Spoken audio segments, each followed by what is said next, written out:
Hello, government students. We're done with Illinois and looking at state government. Today we're going to begin our unit looking at different forms of government that exist across the globe. So without further ado, let's get started. We're going to start by looking at governmental forms based on the degree of individual liberty that they have. So we're going to begin by looking at types of governments that have the most individual liberty or freedom. And that means we're going to start with democracies. And there's two kinds of democracies. Before the word democracy comes from the word demos, which means the people, and krakos, which means power. So a democracy is a place where power belongs to the people.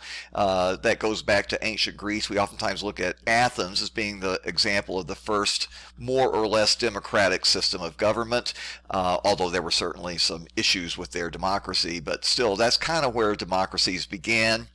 Types of democracies in Athens and the early democracies, they had a direct democracy. A direct democracy is where government decisions are decided by a vote of all the citizens.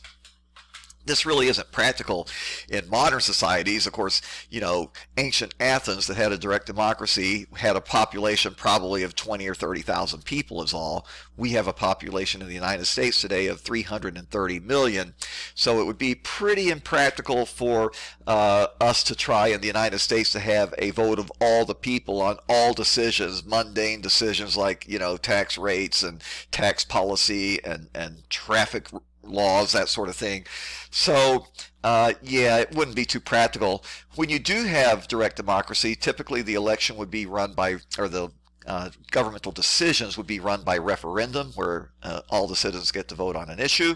We do have referenda in our system occasionally for certain types of issues that happen rather infrequently, but in a direct democracy that would be the norm. What we have here in America and nearly all democracies today is what we would call a representative democracy, where a small group of people are elected to represent the will of all the people. So of course, that small group of people in the United States is our Congress in Washington, D.C., or our General Assembly in Illinois. A representative democracy is also referred to as a republican form of government, or a republic. A republic and a representative democracy are the same thing. There are two kinds of representative democracies: a presidential system where the executive and legislative functions are in separate branches of government. You have the separation of power. USA, France, and Mexico would be examples of presidential systems. The President of the United States is not a part of the legislative branch. He is strictly within the executive branch, and members of Congress also are strictly in the legislative branch, not in the executive. There are also parliamentary systems, though, where the executive and legislative functions are in a single branch of government. And that would include countries like the UK, Germany, Japan, and Canada, and many, many more. In fact, there are many more countries that have parliamentary systems than have presidential systems. And here's how that works. When they have elections for the government, for the legislative branch, in the UK that would be the Parliament, when they vote for members of Parliament, whichever political party gets the majority, that political party gets to pick the Prime Minister.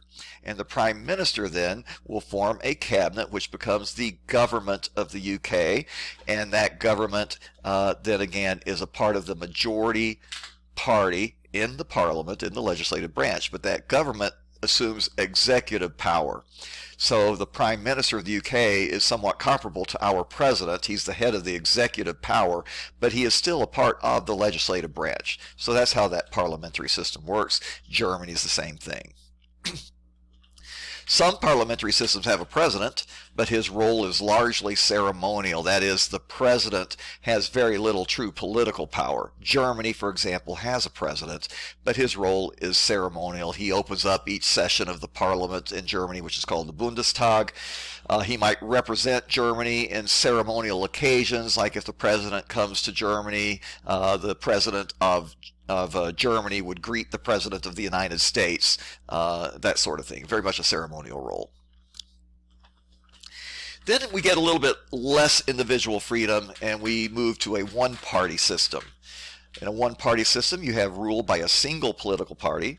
Participation in the government is limited to members of that party. And some examples of one-party states would be the Russia Party, which rules Russia today. Cuba is ruled by the Communist Party of Cuba. Now, Russia and Cuba may look very much like a dictatorship, but it's not the individual really that's running the show. Vladimir Putin has lots and lots of power, but he only has that power because the United Russia Party has given him that power.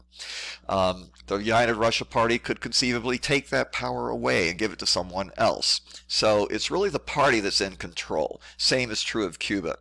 In fact, even in the old Soviet Union, after the death of Stalin, the Soviet Union went from a dictatorship to a one-party system, and it was the Communist Party of the Soviet Union that actually picked the leader.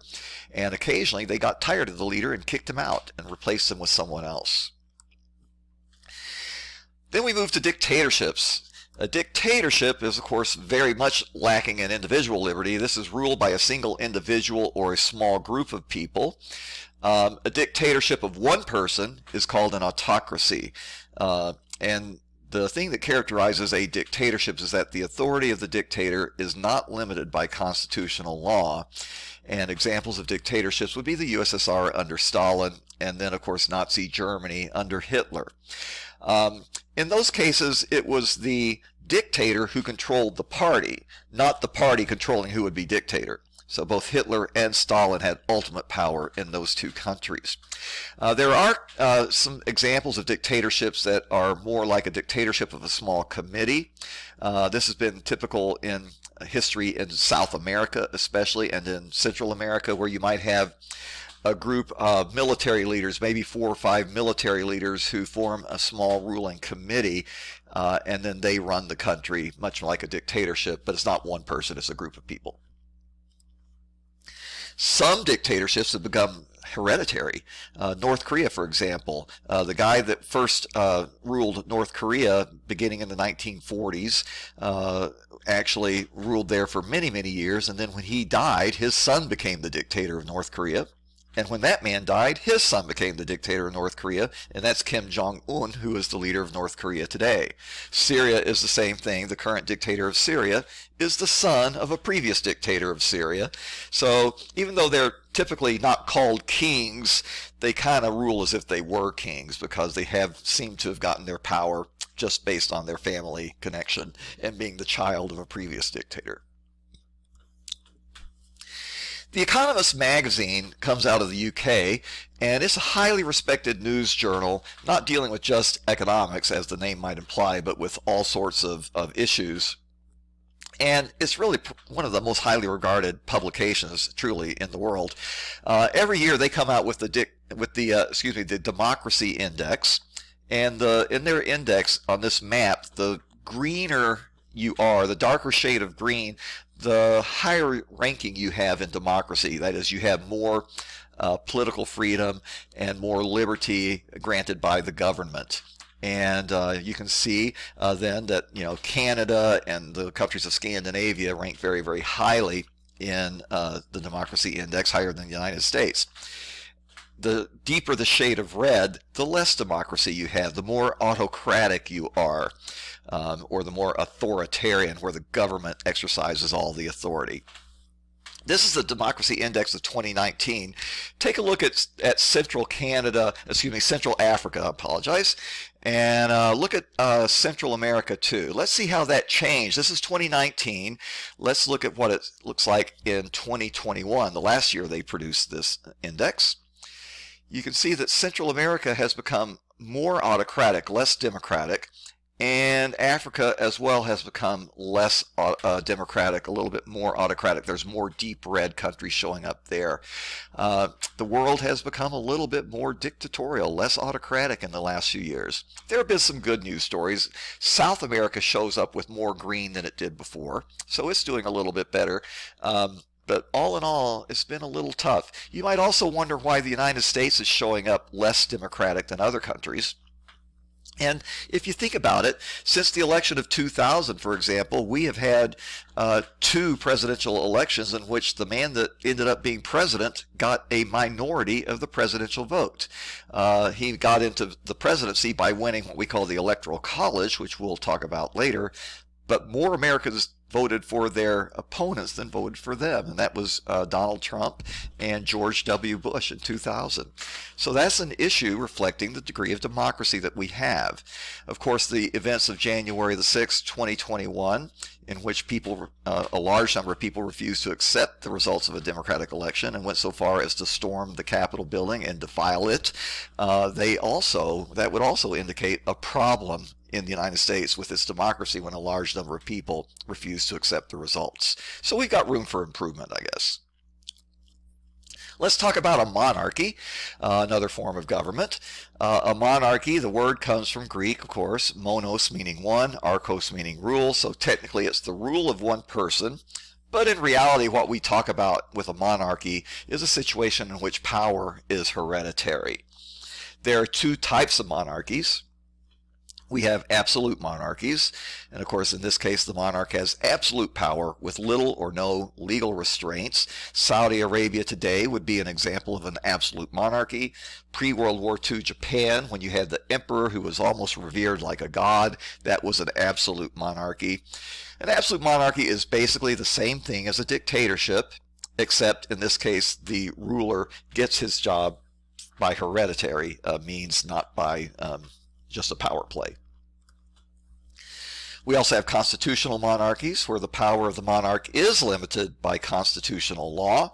The UK, Spain, Japan are good examples of that. Japan today is a constitutional monarchy as opposed to what it was back in World War II and earlier. Here, the Queen of England, for example, has very little political power, but she does have a ceremonial role in the UK to play. Here's where the monarchies exist today. Where you see green, it is a constitutional monarchy. The deeper the shade of red, it is an absolute monarchy. You might wonder about Canada and Australia. Both of those countries recognize the Queen of the UK as being their queen as well. The purplish, pinkish shaded colors are regional monarchies. It's not a monarchy on the national level, but there are tribal groups within those countries that have a monarchy, and so they're showing up in a little bit different color, more of a regional monarchy situation. A theocracy is another form of government we should address. From the Greek theos for God and kratos for power, literally power belongs to God, but realistically what it means, excuse me, is that power, governmental power, is given to the state's religious leaders. And there are several examples even today of theocracies. They were quite common in ancient days, but they still exist today. Elements of theocracy may exist within a democracy, a monarchy, or a dictatorship. Saudi Arabia, for example, is an absolute monarchy, but the religious leaders of Saudi Arabia have played a role in granting the king of Saudi Arabia his absolute authority. It's conceivable that they could take away that power as long as the king practices, the religion that they prescribe. He gets to keep his power. Iran theoretically is a parliamentary democracy, but the religious leaders of Iran basically have veto power over what that government does. So it's both a parliamentary democracy, very flawed I might add, and it is also a theocracy. There are some other forms of political power I just want to briefly touch on. An aristocracy. From the Greek aristos, power resides with the elite.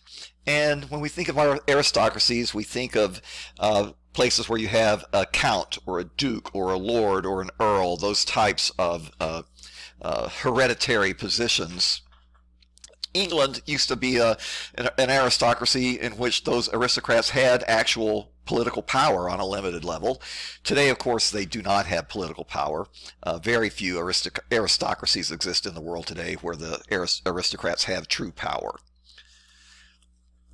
An oligarchy is the rule of the few, where just a handful of people might rule the country as a dictatorship of a committee, perhaps, Or it could be a situation in which several families tend to have all the political power. Imagine the United States where the Clinton family and the Trump family and the Kennedy family and the Bush family controlled all the levels of government, and every time there was a president, we'd be picking from one of those families. That would be a more democratic form of oligarchy, but it would still be an oligarchy, the rule of the few.